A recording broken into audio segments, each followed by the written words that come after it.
सृष्टि बचपन से ही दिखने में सुंदर नहीं थी, लेकिन अमीर बाप की बेटी सृष्टि पर उसकी माँ जान छिड़कती। मेरी बेटी कितनी प्यारी है, भगवान सबको सृष्टि जैसी बेटी दे। सृष्टि धीरे धीरे बड़ी होती है। एक दिन सृष्टि की सहेली कहती है, तू दिखने में कितनी अजीब सी है, लेकिन मैं जानती हूँ हम सब में सबसे अच्छी शादी तो तेरी ही होगी। तेरे पापा अमीर जो है। और बता नहीं सकते यार, दहेज तो हर कोई देता है, ये क्या ज्यादा ले जाएगी अपने पति के लिए? अरे बड़े शहर में कोठी है इसके पापा की। अरे पापा की है ना, कौन सी इसकी है?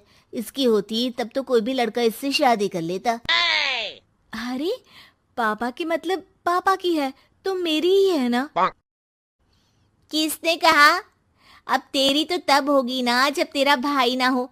वैसे भी शादी के बाद सारी प्रॉपर्टी भाई के नाम होती है। सृष्टि समझ जाती है कि उसे किसी भी हालत में माँ बाप की सारी प्रॉपर्टी को अपने नाम करना है, लेकिन कैसे? एक दिन सृष्टि का भाई शीनू कहता है, बहन क्या कर रही है? तुझसे एक बात करनी है। अरे हाँ हाँ करना, मैं तो तेरी बहन हूँ। बहन मेरी लाइफ में ना एक लड़की है, बहुत अच्छी है। मैं सोच रहा हूँ माँ और पापा से बात करूँ शादी के लिए। सृष्टि को समझ में आ जाता है कि भाई की शादी होते ही भाभी उसे एक दिन भी घर में बर्दाश्त नहीं करेगी।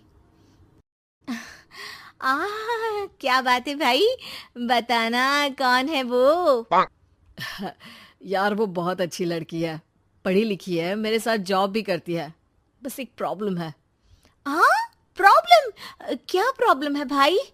यार वो शादीशुदा है, लेकिन उसके पति ने उसे सिर्फ इसलिए छोड़ दिया क्योंकि उसके माँ बाप दहेज नहीं दे पाए। सृष्टि ये सुनकर न जाने क्यों खुश हो जाती है। अरे भाई तो क्या हुआ, लड़की तुझे तो पसंद है ना? शीनू को लगता है कि बहन उसे समझ रही है। वो इस बात से अनजान होता है कि उसकी बहन की मंशा पूरा घर हड़पने की है। सृष्टि अपनी माँ से कहती है, मम्मी मुझे तो बहुत चिंता है। पता है शीनू क्या कर रहा है? अरे क्या कर रहा है? वो तो काम पर जाता है और वापस घर आता है। नहीं ना माँ, वो यही तो नहीं कर रहा, बाकी सब कर रहा है। आपको पता है उससे प्यार है, और वो भी एक शादीशुदा लड़की से। ये क्या हो गया? मैं सोसाइटी में क्या मुंह दिखाऊंगी? अरे तेरे पापा तो यही कहेंगे कि मैंने ही उसे बिगाड़ दिया है। माँ देखो, मेरी बात मानो, पापा पर भी विश्वास करने की जरूरत नहीं है। अब आप ही बताओ, पापा इतनी देर घर के बाहर रहते हैं क्यों? बोलो। अरे बेटा वो तो नौकरी करते हैं ना। तू बहुत भोली है माँ। पापा का ऑफिस तो 7 बजे खत्म हो जाता है, लेकिन देखो कितनी देर से आते हैं। अरे नहीं नहीं बेटा, ऐसी कोई बात नहीं है। सृष्टि माँ को एक औरत से बात करते पिता की फोटो दिखाती है। देखो माँ, कैसे हैं पापा? मैं ना कहती थी कि पापा सही नहीं है। मैं तेरे पापा से बात करूंगी, दे फोटो मुझे। ओ माँ, वो तो डिलीट हो गई। लेकिन चल, तूने तो देख लिया ना। पापा से बाद में बात कर लेना, और हाँ, मेरा नाम बिल्कुल मत लेना। हाँ माँ। अब क्या था, सृष्टि के माँ और पिता के बीच झगड़ा होना शुरू हो जाता है। सृष्टि के मन में क्या चल रहा था कोई नहीं जानता था।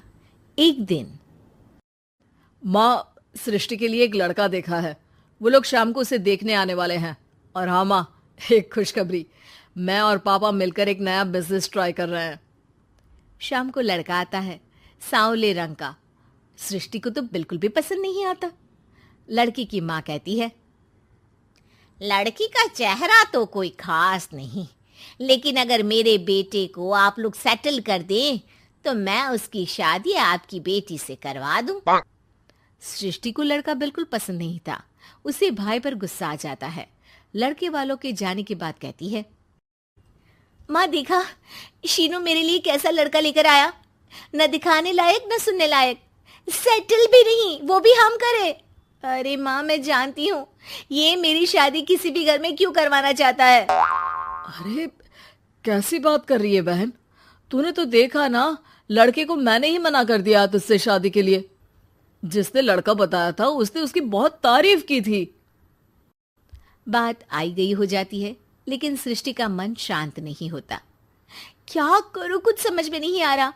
मेरी शादी हो गई तो ये लोग पूरी प्रॉपर्टी शीनू के नाम कर देंगे, मेरे हाथ तो कुछ लगेगा ही नहीं। तभी सृष्टि को आइडिया आता है। वो किसी वकील को फोन करती है।